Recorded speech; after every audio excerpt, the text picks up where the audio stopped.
నాటక రచయిత play right 13వ భాగము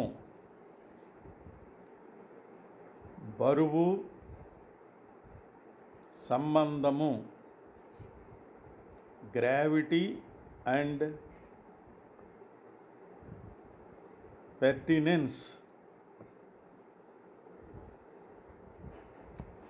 ఉద్దేశించబడిన ప్రేక్షకులు నాటక ఇతివృత్తము యొక్క ప్రాముఖ్యతను తెలుపుటకు మరియు ఇతివృత్తమునకు పూర్తి సంబంధము గల వాటికి ఉపయోగించే పదములు. చెప్పాలంటే నాటకం బరువు గ్రావిటీగా ఉందంటే మనం సులభంగా చెప్పవచ్చును. దాని ముఖ్యమైన ఇతివృత్తము మనిషి యొక్క ఐహికము కానీ స్పిరిచువల్ నీతి గల మోరల్ లేదా బుద్ధి కుశలత ఇంటలెక్చువల్ గల జీవితంలోని గంభీరమైన సీరియస్ మరియు శాశ్వతమైన లాస్టింగ్ భావము కలవి.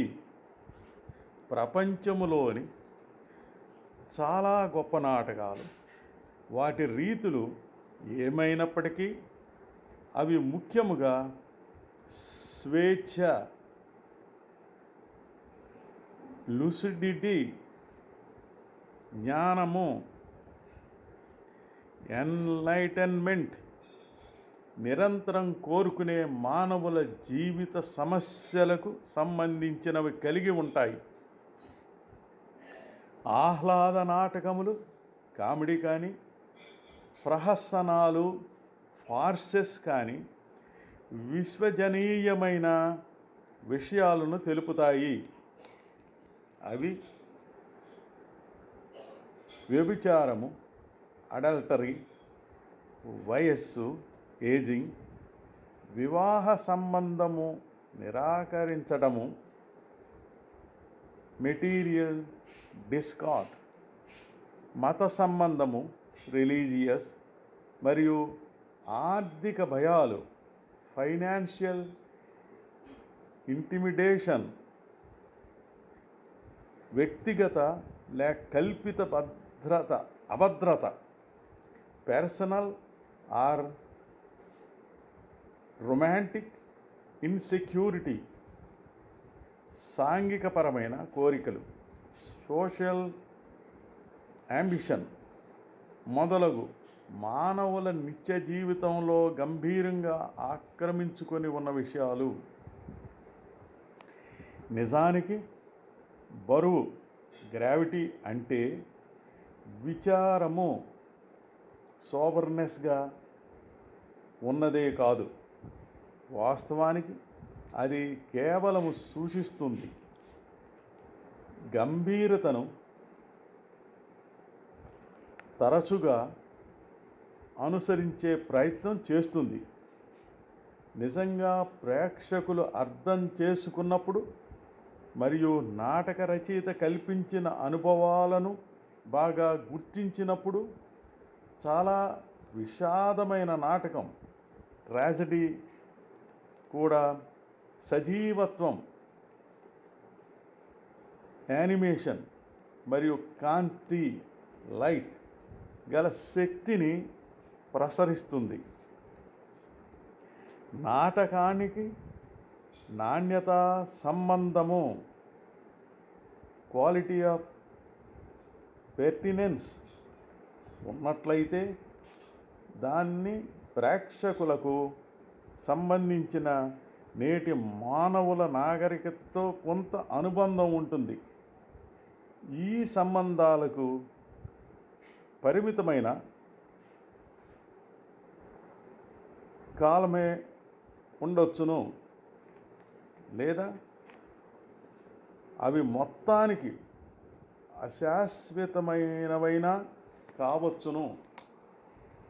నేటి రాజకీయాలతో సంబంధం ఉన్న నాటకాలు కానీ మహోన్నత వ్యక్తుల సంబంధం ఉన్న నాటకాలు కానీ వాటి ప్రేక్షకులను ఆకర్షించడానికి సాధారణంగా ప్రస్తుతాంశములకు సంబంధించిన పెర్టినెన్స్ వాటిపైనే బాగా విశ్వసిస్తాయి.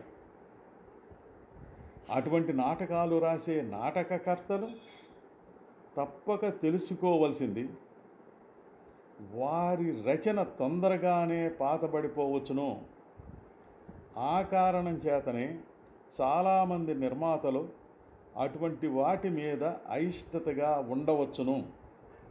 కానీ చాలా పురోభివృద్ధికి రాగలిగే విషయాలు గల నాటకాలనే టాపికల్ ప్లేస్ నిర్మాతలు ఇష్టపడతారు. వాస్తవానికి చాలా ఎక్కువ విషయ సంబంధమైన నాటకాలను టాపికల్ ప్లేస్ ప్రదర్శించదలుచుకున్నప్పుడు ఎక్కువగా సరిచేయటం, అడాప్షన్ జరుగుతుంది మరియు ప్రస్తుత కాలానికి అప్డేటింగ్ సరిచేయటం జరుగుతుంది. More timeless concerns such as the conflicts between fashion and the practicality, as in Romeo and Juliet, or between salvation and material well-being, as in Waiting for Godot, lead to a kind of theatre that achieves pertinence without being merely topical or trendy, and that engages audience attention without regard to the current or local scene. మనం ఆలోచించినట్లయితే నాటకర్త బుద్ధి శూన్యంలో చక్రంలా తిరుగుతోంది అని అనుకుంటే, మరియు ప్రేక్షకుల బుద్ధి మరో చక్రం దానిలాగే తిరుగుతోంది అనుకుంటే, సంబంధం పెర్టినెన్స్ అనేది ఇరుసు ఎక్సిల్ లాంటిది. ఇది ఆ రెండింటినీ కలుపుతుంది, ఆ రెంటిని ఏకరీతిలో తిరిగేటట్లు చేస్తుంది. ఈ ఇరుసు యాక్సిల్ లేకపోతే నాటకము దాని పరిధిలో నాటకర్త ఎత్తిన విషయాలకు అది ప్రేక్షకులను ప్రేరేపించలేకపోతే నాటకం పరాజయం పొందినట్లే. అది మర్చిపోలేని నేరము చేసినట్లే అవుతుంది. ప్రేక్షకులకు నిరుత్సాహము కలుగుతుంది. మరికొన్ని విషయాలు మరో భాగంలో.